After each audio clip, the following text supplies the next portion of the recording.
Sin embargo, las imágenes no mienten. El peligro de la radiación ha quedado marcado en este sombrío bosque. Un peligro producto de un accidente que, aunque sucedió a más de 30 años, sigue latente para esta ciudad fantasma y para el mundo. Así es, ya son casi 15.000 los manifestantes alrededor de Ecuador, donde protestas pacíficas salieron de control, obligando al gobierno a instituir un estado de excepción en el país por el caos en las calles. Así es, ya son más de 3 semanas desde que comenzó la guerra entre Rusia y Ucrania. El conflicto ha desplazado alrededor de 3 millones de personas, ha dejado a miles sin vida y también ha desencadenado nuevas preocupaciones de un conflicto mayor entre Rusia y el Occidente. Esto podría generar presión en la industria del combustible a nivel mundial, ya que este país latinoamericano exporta un promedio de 500.000 barriles de petróleo diarios. Desafortunadamente, con el aumento de temperaturas también viene un incremento de casos de fatiga por exceso de calor. Sin embargo, si sabes lo que puedes hacer al respecto, puedes disfrutar de tu verano de la mejor manera.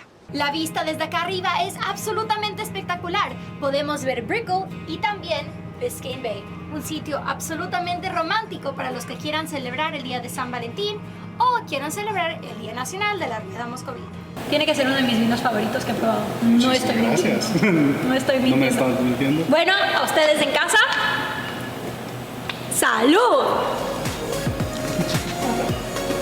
Claro, mucha salud.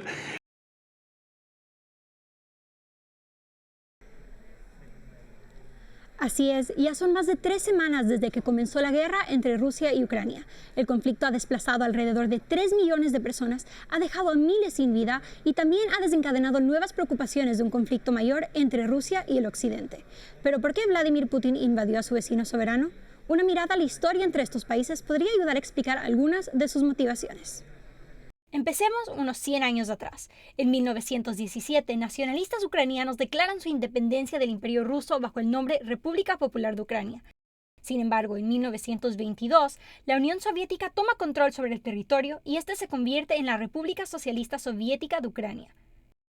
A comienzos de 1930, durante el régimen soviético, alrededor de 3.9 millones de ucranianos mueren bajo el control de Stalin durante una hambruna por la colectivización forzosa de comida conocida como Holodomor. Para escapar del régimen, nacionalistas ucranianos deciden aliarse con el ejército nazi durante la Segunda Guerra Mundial en 1941. Durante esta época, alrededor de 70.000 a 100.000 personas son asesinadas en las afueras de Kiev. La victoria de Rusia sobre la Alemania nazi solo complica las cosas para los ucranianos. En 1990, el Parlamento ucraniano vota independizarse de la Unión Soviética. Sin embargo, no tienen éxito hasta agosto de 1991. Luego, en diciembre de este año, se disuelve la Unión Soviética. En 1994 se firma el Memorándum de Budapest, un acuerdo en el cual Ucrania intercambia su arsenal nuclear por el reconocimiento de su soberanía a Estados Unidos, Rusia y el Reino Unido. Sin embargo, en el 2004, una polémica elección presidencial vuelve a dividir al país. Los candidatos Yanukovych, apoyado por Putin, y Yushchenko, partidario de la Unión Europea, buscan la presidencia. Durante su campaña, Viktor Yushchenko, un enemigo de Putin, es envenenado, desatando grandes protestas conocidas como la Revolución Naranja. Debido a las protestas, Yushchenko toma la presidencia. En el 2008, Ucrania pide unirse a la OTAN, pero países se oponen por presión rusa. En el 2010, Yanukovych se convierte en el presidente, y en el 2014 se opone a firmar un acuerdo para unirse a la Unión Europea. Dice que su decisión se debe a presión por parte del gobierno ruso. La tensión en Ucrania se intensifica y Yanukovych es destituido de la presidencia. Rusia declara que este cambio de poder es ilegal y pone a miles de tropas en la frontera con Crimea. Esto lleva al anexo de la península el 18 de marzo del 2014 y causa violencia en la región del Donbass. Para frenar la violencia entre Rusia y Ucrania se firman 2 acuerdos, Minsk I y Minsk II. La violencia en la región del Donbass continúa hasta el día de hoy. En el 2019, Volodymyr Zelensky toma el poder y en el 2021, Zelensky se reúne con Biden para solicitar la integración de Ucrania a la OTAN. Su petición es rechazada. Este mismo año, Rusia empieza a movilizar tropas a la frontera con Ucrania, causando preocupación mundial. El 24 de febrero, 200.000 soldados rusos amontonados en la frontera de Ucrania comenzaron su invasión, dando inicio a una guerra por la supervivencia ucraniana y desencadenando la mayor crisis humanitaria en Europa desde 1945.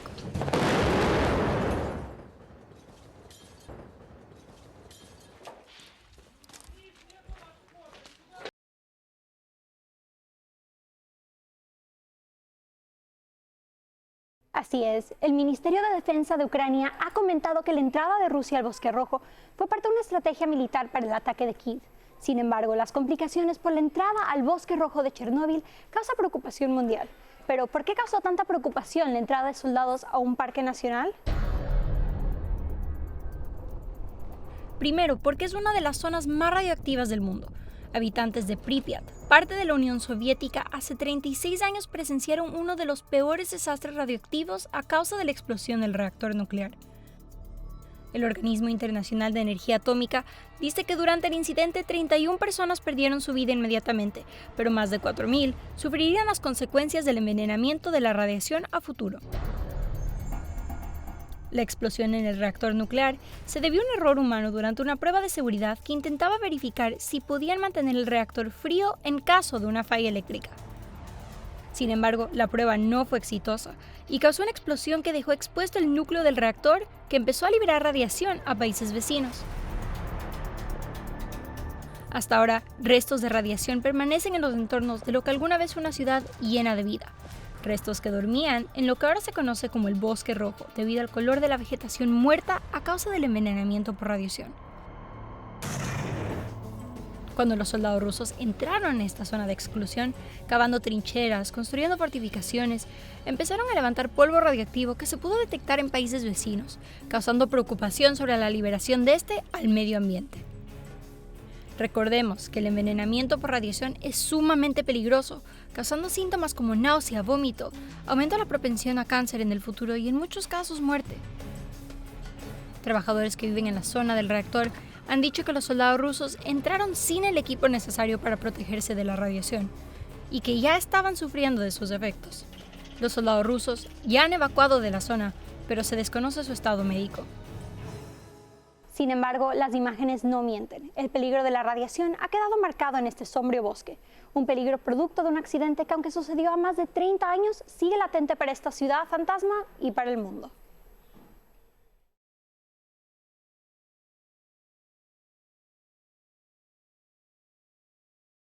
Pasar a Ecuador, y es que ya saben que tras semanas de protestas ya se levantó el estado de excepción.